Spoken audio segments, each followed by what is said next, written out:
नमस्कार दोस्तों, क्या आप जानते हैं क्यों लेना पड़ा भगवान विष्णु को मोहिनी अवतार? नहीं जानते तो आइए जानते हैं इस कहानी के माध्यम से। दोस्तों, भगवान विष्णु ने पूर्ण तथा अंशावतार मिलाकर कुल 24 अवतार लिए हैं, जिनमें से 10 पूर्ण अवतार थे। इन्हीं में से एक अवतार था मोहिनी अवतार, जो उनका अंशावतार था। ये एकमात्र अवतार था जिसमें भगवान एक स्त्री के रूप में प्रकट हुए थे। भगवान विष्णु के हर अवतार लेने के पीछे एक उद्देश्य था।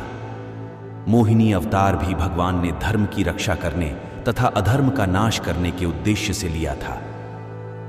आज हम जानेंगे कि आखिर भगवान विष्णु के द्वारा मोहिनी अवतार लेने के पीछे क्या रहस्य था तथा इसके द्वारा उन्होंने किस उद्देश्य की पूर्ति की थी।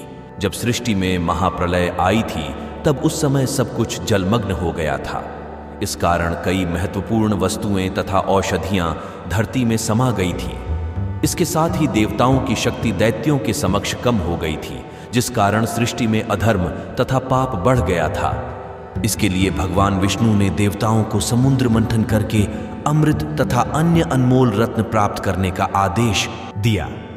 इसके लिए दैत्यों की भी सहायता ली गई। इस मंथन के द्वारा वे सभी बहुमूल्य रत्न पुनः प्राप्त हुए, किंतु जब अमृत कलश निकला, तब दैत्यों ने छल से वह कलश भगवान धन्वंतरी के हाथों से छीन लिया। देवताओं ने दैत्यों से अमृत कलश पाने के बहुत प्रयास किए, लेकिन वे उनके सामने निर्बल थे। इसलिए थक हार कर वे भगवान विष्णु से सहायता मांगने पहुंचे।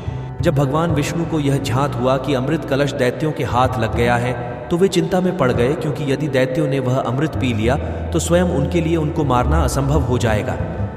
यदि दैत्य हमेशा के लिए अमर हो गए तो उन्हें भगवान का भय समाप्त हो जाएगा। इस कारण सृष्टि में पाप, अधर्म तथा अराजकता हमेशा के लिए व्याप्त हो जाएगी तथा भगवान का कोई औचित्य नहीं रहेगा।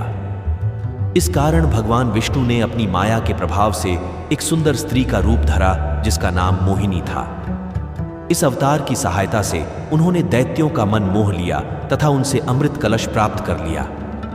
इसके पश्चात उन्होंने अपनी माया के प्रभाव से देवताओं को सारा अमृत पिला दिया तथा दैत्यों को सामान्य रस पिलाकर उन्हें भ्रम में रखा। इस प्रकार भगवान विष्णु ने अपनी माया के प्रभाव से दैत्यों को अमृत पीने से रोक लिया था, जिस कारण सृष्टि में अधर्म कमजोर हुआ और धर्म की पुनः स्थापना हो पाई।